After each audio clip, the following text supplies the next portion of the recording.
Magandang gabi po sa bawat isa. Narito po ang listahan na ating babanggitin para sa ating panalangin. Pastora Stella Jeronimo, Pastor Ted Ribo and Family, Pastor Nael Tongko and Family, Pastor Jerry Dalagit, Pastor Ronnie and Sister Leonie, Brother Gary and Sister Christine Reynosa, Pastor June Jeronimo and Family, Pastor Samuel Montiagodo, Nana Nemen, Sister Neneng, Sister Blancy, Baby Muding Mijares and Family, Sister Judith, Brother Chris and Brother NC, Sister Jenaline Katrina, Concept and Kyle Valiente, Marinas Family, Sister Christina and Sister Jessica Mzuan, Sister Edna and Sister Abigail Marquez, Mama Ningning, Boatis Family, Nana Yoli and Family, Pastor Larry and Sister Glenda Pontillas, Carizo Family, Brother Ronald Benaventura and Family, Sister Raquel Benaventura, Brother Jojo, Sister Marivic and Sister Neche Ijiran, Sister Trisha, Trixie and Tristan Larisma, Sister Isang Constantino, Cabales Family,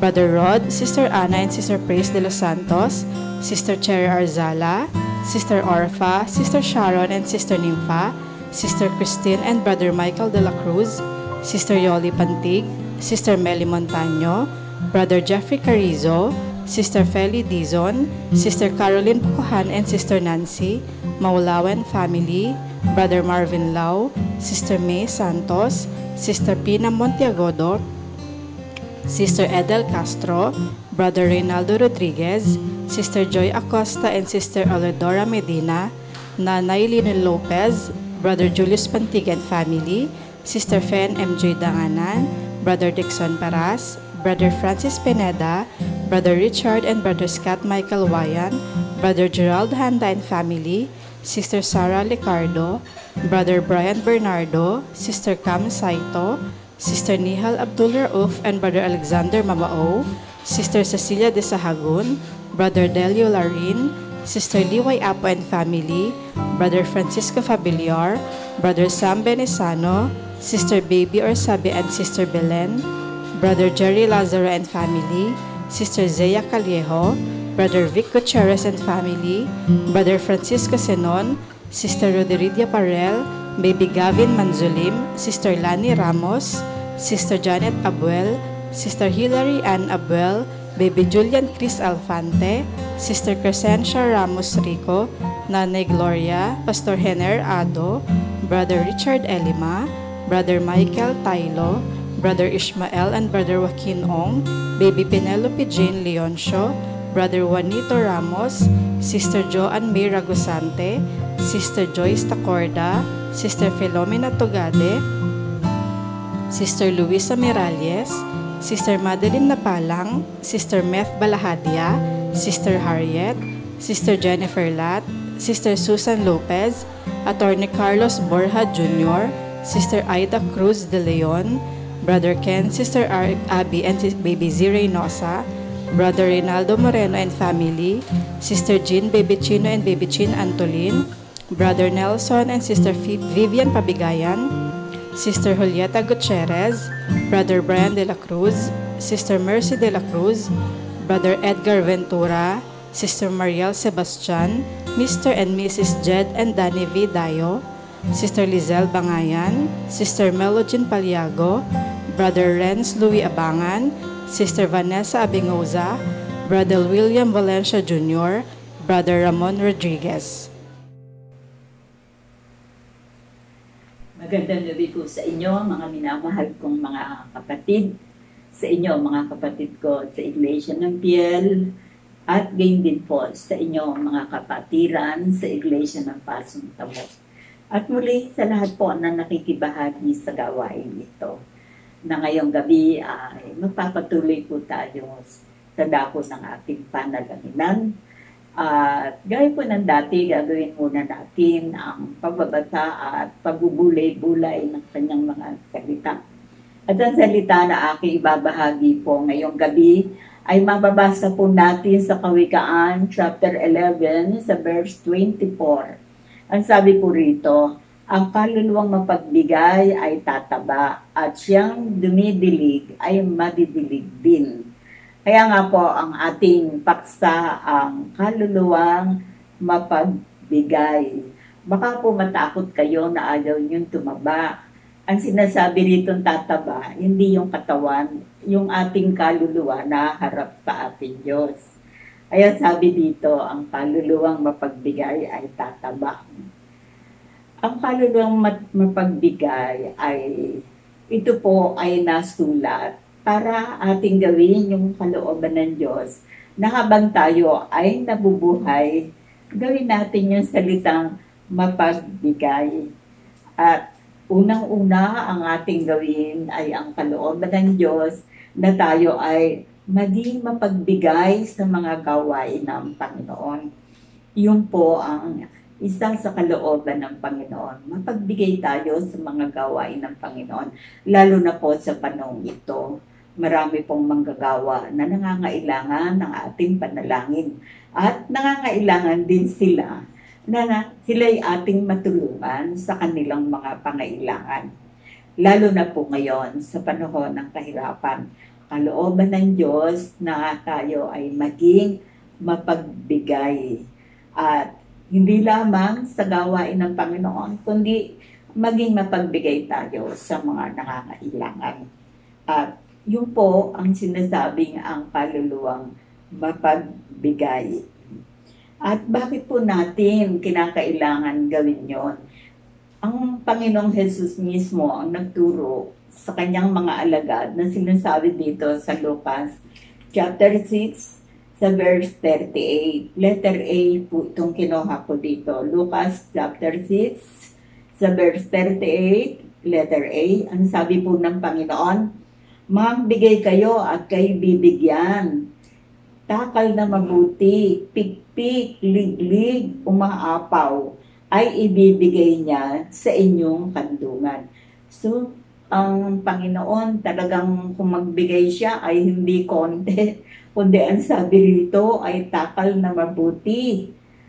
Yung takal na hindi maliit, takal na malaking takal, pikpik, liglig na umaapaw. Ibig sabihin ay yung tulad sa bigas, na pagka yun ay naglalagay sa loob ay inaayos ang paglalagay. Yung dito sa pagbibigay naman sa atin ng Panginoon, gusto niya yung ang ibigay sa atin ay hindi tira-tirahan lamang, hindi yung konti, hindi yung kalahati. Gusto ng Panginoon, ito'y umaapaw at ito'y hindi kayang dali ng ating mga palad. Kaya sabi, at ibibigay nila sa inyong kandungan. Pikpik, liglig, umaapaw ay ibibigay nila sa inyong kandungan. Kaya nga po, ang susi ng pagpapala, yung salitang magbigay kayo at kayo'y bibigyan. At sa panahon ito po ang kalooban ng Panginoon. Marami po akong binasa na nais ko ibahagi sa inyo. Ito po ang ibinigay sa akin ng Panginoon, yung salitang tayo ay magbigay, sapagkat ang kaluluwang mapagbigay, ang sabi rito ay tataba. Ibig sabihin, ang ikinalulusog ng ating mga kaluluwa ay yung itinuturo sa atin ng Panginoon na tayo ay maging kaluluwang mapagbigay. Kaya nga po, lalo na po sa panahon ito, gawin po natin yung kalooban ng Panginoon. Huwag po natin sabihin na ang hirap nga ng buhay ang hirap mag-budget. Ang ating isipin, sinabi ng Panginoon to na tayo'y magbigay at tayo rin daw ay kanyang bibigyan. At kung magbigay ang Panginoon, yung ang siksik, liglig, umaapaw, ganoon po ang itinuturo ng Panginoon sa atin, na tayo ay kanyang babahaginan sa pamamagitan ng ating mga ginagawa. Ang kalooban niya na tayo ay maging kaluluwang mapagbigay. Lalo na po sa panahong ito, mga kapatid, gawin po natin itong kalooban ng Panginoon. Sabagat ang kalooban ng Panginoon, hindi yun tayo ay kuripot sa pagbibigay. Unang-una ay uulitin ko po na tayo ay maging mapagbigay sa gawain ng Panginoon. maging mapagbigay tayo sa ating mga kapatid na nangangailangan. At kung tayo mapagbigay, siya rin daw ang magbibigay sa atin ng ating mga pangailangan. At ang kanyang ibibigay sa atin daw, umaapaw na ibibigay niya, ilalagay sa ating mga kanluran. So, ganun po ang mga pangako ng Panginoon. Kaya wag po tayo magbalisa kung tayo ay nagbibigay na iniisip natin, mababawasan yung ating budget. Wag po yun ang ating isipin. Ang isipin natin, yung itinuturo sa atin ng Panginoon, na tayo ay maging mapagbigay sapagkat ginagawa natin ang kanyang kalooban sa pamamagitan ng pagbibigay. At unang-una na nga, inuulit ko sa gawain ng Panginoon. At pangalawa, sa mga kapatiran, alam natin ang kapatid na nangangailangan. Tayo po ay manalangin. Panginoon, marami pong salamat sapagkat kami po ay inyong tinutulungan na sa panahon ito, panahon ng kahirapan. Pero ang ibinigay nyo sa aming salita ay yung kaluluwang mapagbigay. Sabagat ang haharap sa inyo, Panginoon, hindi ang katawan namin, kundi ang aming kaluluwa na kung ano ang ginawa namin dito, kung sinunod namin ang inyong kalooban, ito po ay kalugod-lugod sa inyo. Kaya aking idinadalangin, Amang Banal, tulungan mo kaming magkakapatid. Ang aming mga palad ay bigyan nyo ng biyaya na maging bukas upang maging mapagbigay. At ang aming ibibigay, Panginoon, sa inyong maring manggagaling sapagkat kami humihingi sa inyo ng aming mga pangailangan. Palaan niyo ang mga kapatid namin na may mga karamdaman. Kami po ay umaasa, magdadala kayo sa kanila ng kagaling at kagamutan at dagdagan ninyo ang pananampalataya ng aming mga kapatid upang sila ay magtiwala sa inyong katapatan, sa inyong kapangyarihan at sa inyong akong salitang kayo'y nagpapagaling na lahat ng mga sakit. Palain niyo ang lahat ng nagigipit, Ama.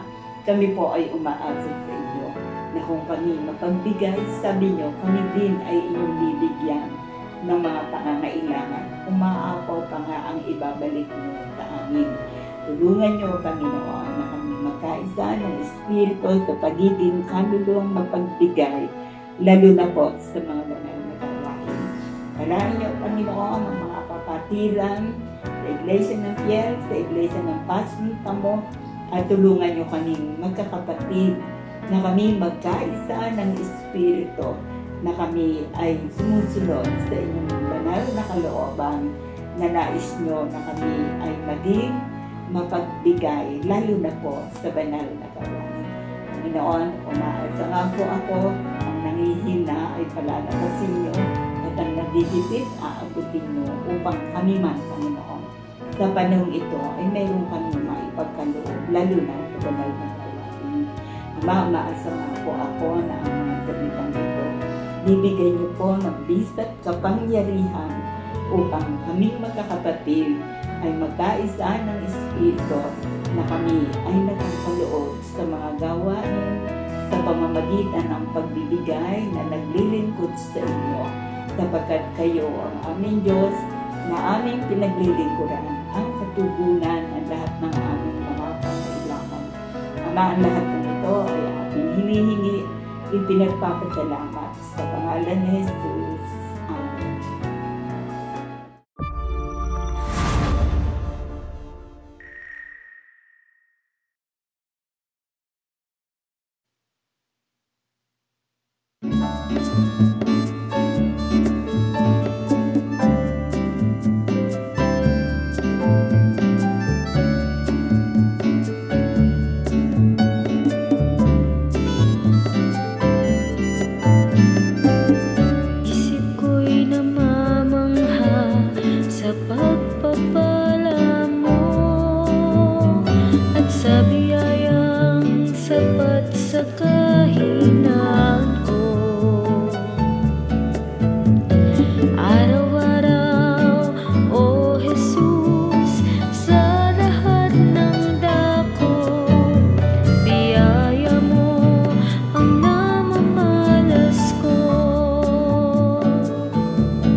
sila